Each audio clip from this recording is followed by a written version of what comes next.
batas waktu sholat isya, apakah boleh dilakukan jam 1 pagi? Isya itu batasnya malam.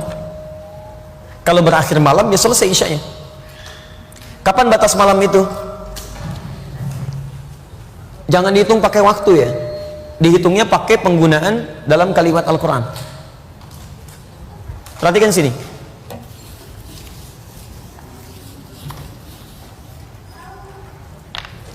Sholat isya itu dikerjakan waktunya kapan? Pagi, siang, sore? Malam ya. Malam bahasa Arabnya lail. Ingat ada muqaddimatul lail, awal malam. Muqaddimatul lail, ini awal malam. Ada lail, ini malam. Kalau muqaddimatul lail, ini belum malam, baru jeda waktu menuju malam. Ini yang disebut dengan maghrib. Maghrib. Biasanya untuk menunjuk pada waktu ini menggunakan kata ila sebelum kata lail. Ila. Misal, Anda puasa kan? Mulainya kapan? Subuh, baik. Bukannya kapan? Maghrib kan? Maghrib, ketika menyebutkan maghrib, kalimat Qurannya ini ilal lail. Quran surah kedua Al-Baqarah ayat 187. Paling kanan di pertengahan. Tsumma atimmus siyama ilal lail.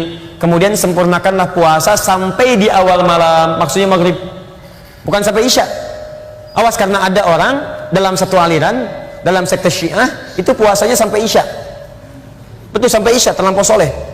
Nabi aja maghrib, dia isya. Jadi kalau antum punya teman maghrib gak mau buka, kemudian dia masuk kamar misalnya, terus isya dia baru buka, nah itu terindikasi Syiah diantaranya. Ya. Nah, sekarang lihat, kalau sampai masuknya malam, maka itu yang disebut dengan lail. Lail. Ini yang dimaksud dengan malam. Kalau malam sudah tiba, maka dimulai dengan isya di sini. Isya. Kapan batasnya malam ini? Batas malam itu ketika malam mulai habis muncul fajar. Ya. Lihat kalimatnya. Minal khaytil aswadi minal fajr. Fajar. Ini saya tuliskan lail. Malam. Membentang dari sini sampai ke fajar. Waktu singkat menjelang fajar sekitar 30 menit, 15 sampai 30 menit. Disebut dengan sahar namanya, sahar. Jamaknya disebut dengan ashar. Fokus. Malam, lail. Terbentang sampai fajar. Jadi kalau fajar muncul, lail habis. Jelas? Jadi kalau Anda tanya bagaimana kesempatan saya sholat isya, maka yang diutamakan satu, tunaikan tepat pada waktunya. Sekarang isya misalnya jam berapa? 7 lewat? Baik, di Bekasi 7 lewat 7 misalnya kan? Baik, 19 bisa di sini lewat 5. Maka ketika muncul adzan, Allahu Akbar menunjuk pada waktu ini, maka dimulai salat isya. Terbentang luas. Terbentang luas. Tapi keluasan ini pun diikat dengan waktu yang paling utama. Yang paling utama, tunaikan tepat waktu. Kalau Anda terbiasa tahajud, takut kehilangan tahajud, boleh kemudian Anda jadikan salat isyanya diakhirkan.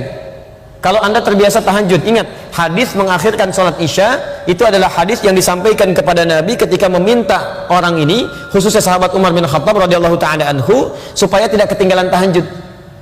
Beliau akhirkan salat isya itu supaya bisa bangun tahajud. Karena umumnya orang kalau belum mengerjakan yang wajib akan biasa lebih kuat motivasinya bangun dibandingkan dengan yang sunnah. Nggak percaya begini, Bapak Ibu belum sholat isya, silahkan tidur, malamnya pasti bangun, karena ada beban yang merasa belum ditunaikan. Tapi kalau Anda misalnya maaf sudah sholat isya, kemudian Anda tidur tidak terbiasa tahajud, itu bangunnya boleh jadi bisa mendekat ke subuh. Jelas ya? Nah jadi lihat sini, jika Anda kemudian ingin berusaha menunaikan tahajud dan terbiasa tahajud, maka boleh kemudian mengakhirkan sholat isya, tapi pada batas-batas yang ditoleransi, tidak terlampau mepet ke subuh.